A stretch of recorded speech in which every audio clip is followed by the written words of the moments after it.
কুস্তগিন রান্নাঘর দিয়ে নিলে করি রান্না করি ফাড়ার মধ্যে ফিসি ফেলাই কিমা করি ফেলাই দিরি তো 1 কাপ ডাইলও ফিসি ফেলাই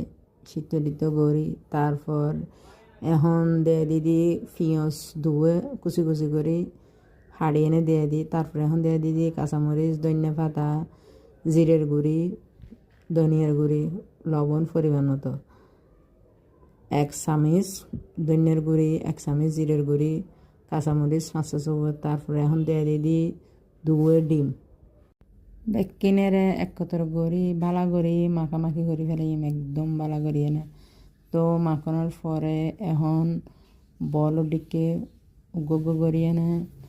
হাতের মধ্যে চাপটা করিয়ে না লইম তো চাপটা করে ফেলাই তো এরকম করিয়ে না আমি বেকিন উগ্গ করিয়ে না